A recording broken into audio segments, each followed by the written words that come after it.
Hello students, welcome to chem class.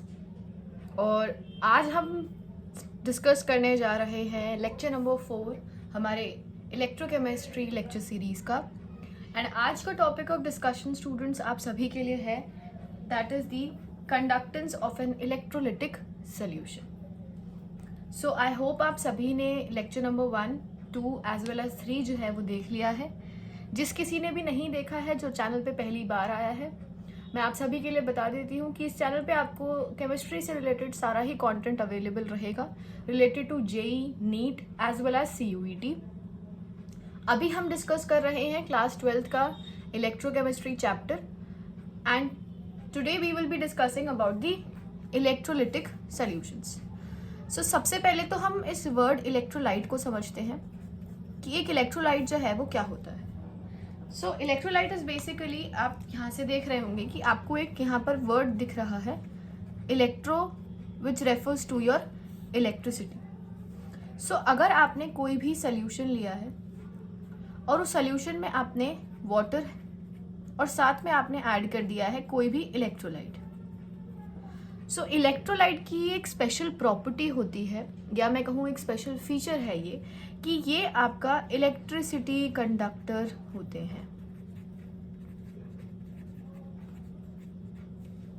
यानी अगर आप इस सोल्यूशन से, इस बीकर से इलेक्ट्रिसिटी को पास ऑन कराना चाहेंगे, या अगर आप सर्किट कंप्लीट करना चाहेंगे इस पर्टिकुलर सोल्यूशन के थ्रू, तो इजीली आपको सर्किट कंप्लीट होता हुआ दिखाई देगा, because this particular solution will be conductive in nature. और यही स्पेशल प्रॉपर्टी या स्पेशल फीचर होता है ऑफ योर इलेक्ट्रोलाइट।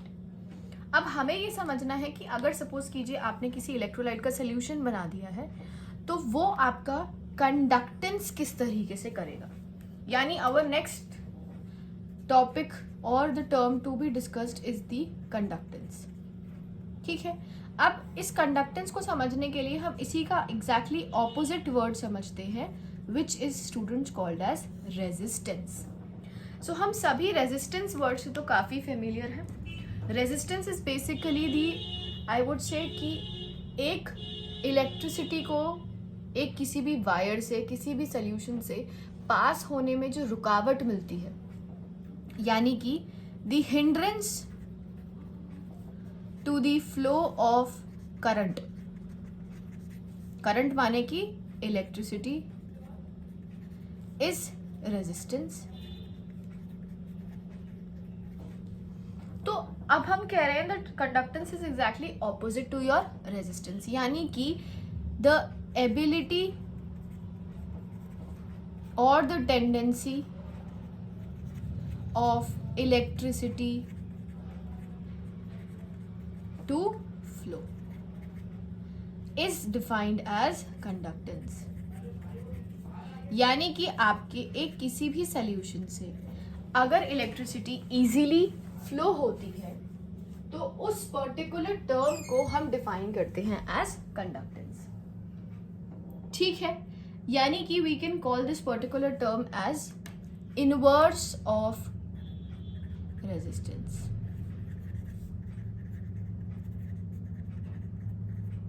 ठीक है, तो ये हमारे पास हमारी कुछ टर्म्स हो जाती हैं।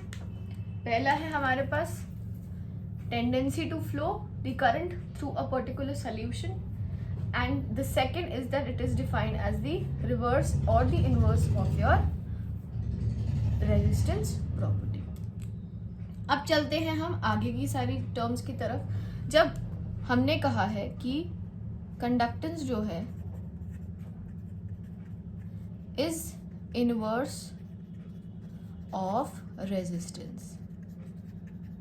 ठीक है स्टूडेंट्स, तो हम कंडक्टेंस को क्या लिख सकते हैं? Conductance can be written as 1 upon resistance. हम ये इजीली लिख सकते हैं। अब रेजिस्टेंस का फॉर्मूला जो है वो हमें क्या पता है? अकॉर्डिंग टू ओम्स लॉ,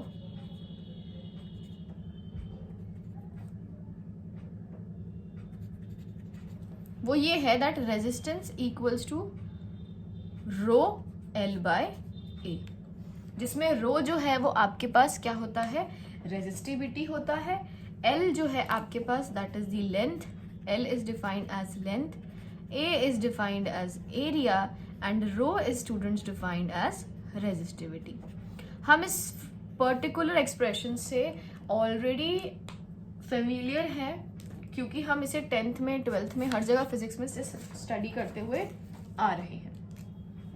अब इसे रिलेट करना है हमें कंडक्टेंस के साथ. So conductance can be written as 1 / resistance and conductance जिसको हम G से रिप्रेजेंट करते हैं that is 1 / R. Similarly G can be written as 1 / rho L / A. अगर हम इसका इन्वर्स कर देंगे तो 1 / rho multiplied by A into L can be called as your conductance. So ये हमारे पास हो जाता है हमारा पहला mathematical expression for the conductance where G represents the conductance. ठीक है. अब क्या है हमारे पास कि हमें यूनिट पता होनी चाहिए कि कंडक्टेंस की यूनिट क्या है. तो रेजिस्टेंस का यूनिट होता है हमारे पास, यहाँ पे मैं लिख देती हूँ, रेजिस्टेंस इज 1 / ओम. वो कंडक्टेंस हो जाएगा. तो ohm inverse can be written as your unit for conductance और ओम इनवर्स को ही हम कहते हैं मो. ठीक है. And it is also called as siemens, यानी ohm inverse which is also called as mho and it is also called as Siemens. So these are your units for your conductance. अब यहीं पर हम एक और term को relate करते हैं which is your second term for the expression that is conductivity. पहला हमने डिस्कस कर लिया है कंडक्टेंस को, दूसरा अब हमें डिस्कस करना है हमारे पास कंडक्टिविटी. तो जैसे हमें पता है कि रेजिस्टेंस के लिए हमारे पास एक रेजिस्टिविटी होती है, उसी तरीके से हमारे पास कंडक्टेंस के लिए एक कंडक्टिविटी होती है. यानी कि we can say that it is the property of a conductive material. यानी एक ऐसा मटेरियल जिसमें कंडक्टेंस एग्जिस्ट करता है, उसकी प्रॉपर्टी को हम बोलते हैं कंडक्टिविटी. और we can also call it as the inverse of resistivity. Second thing, it is represented as kappa. Okay students, so kappa को हम लिख सकते हैं 1 / योर रेजिस्टिविटी. ठीक है. अब हमने देखा that R equals to rho L / A होता है, यानी R into A upon L is rho. Hence we can write kappa equivalent to 1 / R L / A. Hence kappa can be written. अब आप देखिए 1 / R जो है वो क्या लिख सकते हैं हम, G. और ये जो L / A होता है ये एक और इम्पॉर्टेंट टर्म होती है which is called as cell constant. 1 / R जो है हमारे पास वो कंडक्टेंस है. सिमिलरली L / A जो है that is your G* which is also called as cell constant. Cell constant का मतलब क्या है कि आपने जिस पर्टिकुलर सेल में इस पर्टिकुलर रिएक्शन को आप करा रहे हैं, तो वो सेल जो है, फॉर एग्जाम्पल आपने ये, हम एक सेल की बात कर रहे हैं, यानी एक हमने गैल्वेनिक सेल लिया हुआ है या हमने एक इलेक्ट्रोलाइटिक सेल की बात कर रहे हैं अगर, तो यहाँ पर इस इलेक्ट्रोड का अपना एक लेंथ यानी कि इन दोनों के बीच में एक डिस्टेंस होगा. सिमिलरली इस पर्टिकुलर इलेक्ट्रोड का अपना एक क्रॉस सेक्शनल एरिया होगा. तो उन दोनों का जो रेशियो है वो एक पर्टिकुलर सेल के लिए हमेशा कांस्टेंट रहता है और इसी को हम बोलते हैं G*. ठीक है. अब बात करते हैं हम अपनी यूनिट ऑफ रेजिस्टिविटी की. तो यूनिट ऑफ रेजिस्टिविटी क्या होती है हमारे पास, आप खुद देखिए. एक तो हमें मिल रहा है अपना साइमन दैट इज 1 / R के लिए. दूसरा हमारे पास क्या है, मैं यहाँ पे लिख देती हूँ आप लोगों के लिए। ये साइमन आ गया 1/r के लिए। लेंथ होता है सेंटीमीटर में, एरिया होगा सेंटीमीटर स्क्वायर में, तो ये आपका इनवर्स हो जाएगा साइमन सेंटीमीटर्स। ठीक है स्टूडेंट्स, सो ये हमारे पास हो जाएंगे our units for resistivity, sorry that is the unit for conductivity. इसको करेक्ट कर लीजिए, दिस इज कंडक्टिविटी। ठीक है, रेजिस्टिविटी के लिए तो हमारे पास यूनिट्स अपनी होती हैं डिफरेंट फ्रॉम दिस। ठीक है, तो ये हमारे पास हो जाएगा our conductance and our conductivity, which are the two most important terms of the particular type. अब हम तीसरी ही एक very familiar and very linked up term study करेंगे, that is molar conductivity.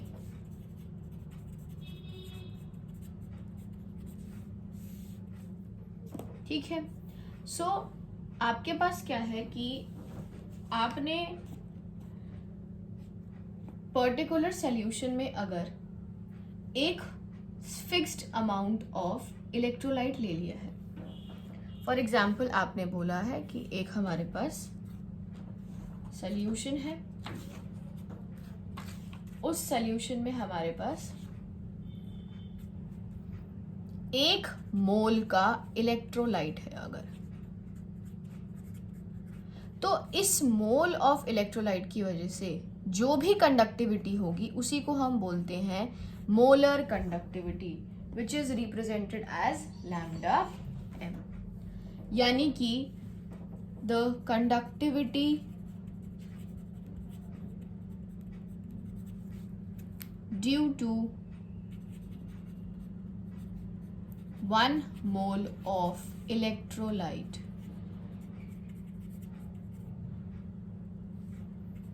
is defined as molar conductivity. This is the first point. Second point is that कि हम उसको represent करते हैं as lambda m, and the expression for lambda m is equal to kappa into 1000 upon your concentration. C is your concentration. Lambda m is your molar conductivity. ठीक है students, और कापा जो है आपके पास ये आपका हो जाता है कंडक्टिविटी। ठीक है, जो कॉन्सेंट्रेशन है आई होप सभी को पता है, concentration is over here used as molarity.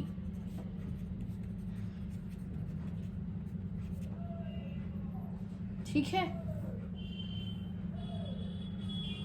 तो ये हमारे पास हो जाता है अपना formula for the molar conductivity.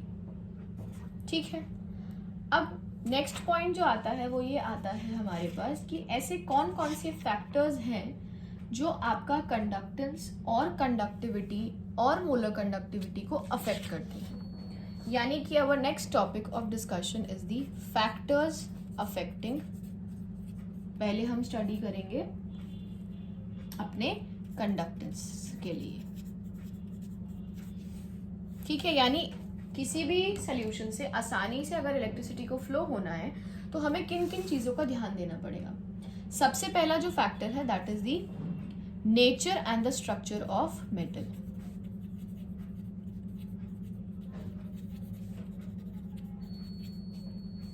ठीक है, नेचर और स्ट्रक्चर ऑफ मेटल का मतलब क्या है कि आपके पास एक जो भी कोई आपने इलेक्ट्रोलाइट लिया है या जो भी कोई आपने एक सेल प्रिपेयर किया है उसमें जो मेटल आपने लिया है that metal should be very very conductive in nature. जैसे कि अगर आप एक कार्बन जो कि एक नॉन मेटल है और दूसरा आप देखेंगे एक सोडियम जो कि एक मेटल है, तो आपके पास सबसे पहला तो नेचर यही डिफाइन होता है कि मेटल होने चाहिए। दूसरा आपका डिफाइन होता है स्ट्रक्चर का। स्ट्रक्चर मतलब कि अगर आपके पास एक स्मॉल साइज का एटम है, ठीक है, फॉर एग्जांपल हम लिथियम की बात करते हैं, तो लिथियम एक ऐसा एटम है जिसके चारों तरफ वाटर जो है वो आपका वो एसोसिएट हो सकते हैं इससे, और वो एक हाइड्रेटेड सोल्यूशन जो है, एक हाइड्रेटेड आयन जो है वो बनता है, जिसकी वजह से ये लिथियम जो है वो आसानी से मूव नहीं कर पाएगा, और इसी वजह से इसकी कंडक्टिविटी यानी इसकी कंडक्टेंस जो है वो कम हो जाएगी। इसीलिए हमें ज़रूरत है कि हम एक लार्ज साइज के मेटल को ही यूज़ करें। दूसरा फैक्टर जो है that is the number of valence electron per atom, number of valence electrons per atom. और तीसरा फैक्टर जो है दैट इज द टेम्परेचर। एक टेम्परेचर में क्या है कि आपके पास जो भी कोई टेम्परेचर होगा वो आपके, सपोज कीजिए आपने एक सोल्यूशन लिया है,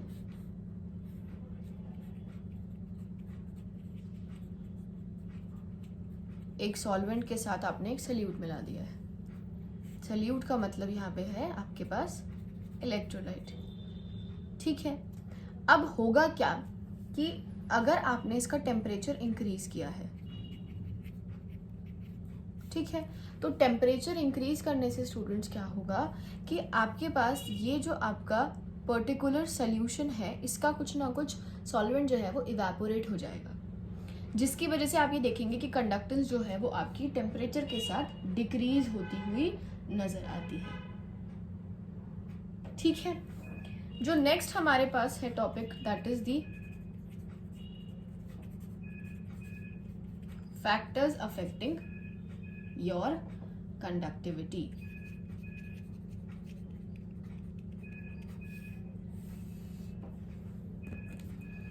सो जो पहला हमारे पास फैक्टर है that is the nature of electrolyte. जिस टाइप का आपने इलेक्ट्रोलाइट यूज किया है वो। दूसरा है हमारे पास size of the ions produced. तीसरा है हमारे पास nature of solvent and viscosity. Viscosity जो है वो एक प्रॉपर्टी होती है जिसकी वजह से आपके कंडक्टेंस में यानी कि मूवमेंट ऑफ आयंस में एक रुकावट आती है। तो अगर विस्कोसिटी ज्यादा होगी तो कंडक्टिविटी ऑब्वियसली कम होगी। तो आपको एक ऐसा सॉल्वेंट यूज करना है जो कि आसानी से फ्लो हो सके। And the third and the last is your concentration of electrolyte. So ये हमारे पास कुछ वेरियस फैक्टर्स हैं जिनसे हम डिटरमाइन कर सकते हैं अपना कंडक्टिविटी और किन किन चीज़ों पर आपकी कंडक्टिविटी जो है वो डिपेंड कर सकती है। So that is all for today's lecture and today's video. अगली वीडियो में हम डिस्कस करने जा रहे हैं एक बहुत important topic that will be about the Kohlrausch law. So I hope students आपको आज का लेक्चर, आज का वीडियो बहुत अच्छा लगा हो। अगर वीडियो पसंद आया है तो एक लाइक कीजिए। अपने जो भी फेलोमेट्स हैं, जो भी आपके पेयरमेट्स हैं, उनको चैनल के बारे में शेयर कीजिए इन्फॉर्मेशन, ताकि उन तक भी ये यूजफुल इन्फॉर्मेशन जो है वो हमारी पहुंच सके। Till then like the video, channel को सब्सक्राइब करके रखिए। Thank you for watching the video.